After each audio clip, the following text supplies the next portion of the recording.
નમસ્કાર મિત્રો, મહાસાપરા ન્યૂઝ લાઈવમાં આપનું સ્વાગત છે। આપની સાથે હું જામ જયમલસિંહ જાડેજા અને મારી સાથે રાપર નગરપાલિકાની મહત્ત્વની જવાબદારી નિભાવતા, પ્રવક્તાની પણ જવાબદારી નિભાવતા, સંગઠનની જવાબદારી નિભાવતા ઉમેશભાઈ સોની અત્યારે મારી સાથે હાજર છે। અને ખાસ કરીને રાપર નગરપાલિકાને હવે ગણતરીના દિવસો બાકી છે, કારણ કે 16 તારીખે વોટિંગ છે, 18 તારીખે જે છે કાઉન્ટિંગ છે।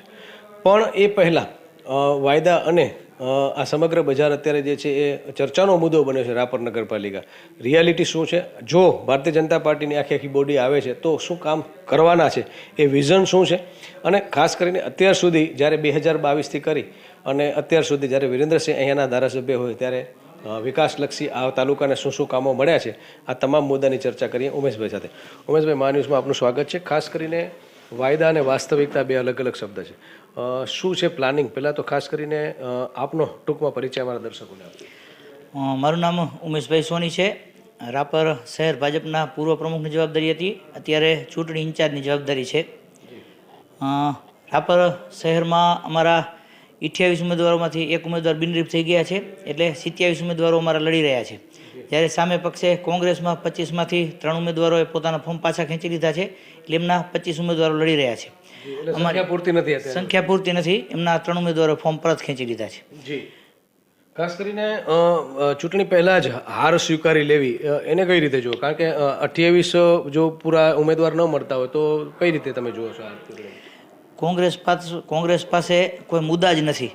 પ્રજા વચ્ચે જવા માટે પોતે કરેલા કામોનું પાથું જોઈએ એ માત્ર ભારતીય જનતા પાર્ટી પાસે જ છે, એટલે કોંગ્રેસના ઉમેદવારો પોતાના ફોર્મ એટલા માટે પાછા ખેંચી રહ્યા છે કે પ્રજા વચ્ચે જઈ અને આપણે શું જવાબ આપશું। કારણ કે જ્યારે કોંગ્રેસના ધારાસભ્ય હતા સંતોકબેન, ત્યારે પણ એમણે કાંઈ કામ નથી કર્યા, એટલે એમના નામ ઉપર પણ પોતે મત માંગી શકે એવી પોઝિશન નથી, એના કારણે કોંગ્રેસના ઉમેદવારો ફોર્મ પાછા ખેંચી રહ્યા છે। 2017થી 2022નો ગાળો 5 વર્ષનો સંતોકબેન ભચુભાઈ આરેઠિયા જે એના એમએલએ હતા, ખાસ કરીને એના શિક્ષણ વિશે સવાલ ઉઠ્યા, વિધાનસભામાં એકે મુદ્દા જે છે આ વિસ્તારના ન લઈ જવા, આ બધા જ મુદ્દાને લઈને રાપરની પ્રજાનો શું મૂડ છે? આમ તો વિધાનસભામાં મુદ્દા ઉઠાવવા માટે હાજરી જરૂરી હોય છે, જ્યારે ધારાસભ્ય તરીકે સંતોકબેનની હાજરી પણ પૂરી નથી। આપણે ચોક્કસ આંકડો તો ન કહી શકીએ, પરંતુ વિધાનસભામાં માત્ર એ 5-10 વખત ગયા હોય તો ભલે 5 વર્ષમાં, અને સંકલનની જ્યારે બેઠક હોય ત્યારે મહત્ત્વના મુદ્દા લેવાના હોય છે, ત્યારે સંકલનમાં એકે વખત એમની હાજરી નહોતી, એટલે કે 0 હાજરી હતી। જ્યારે સંકલનમાં મુખ્ય મુદ્દા ગામના ઉઠાવવાના હોય ત્યારે જ ગામના પ્રતિનિધિ, તાલુકાના પ્રતિનિધિ હાજર ન હોય તો શું ગામના મુદ્દા ઉઠાવે?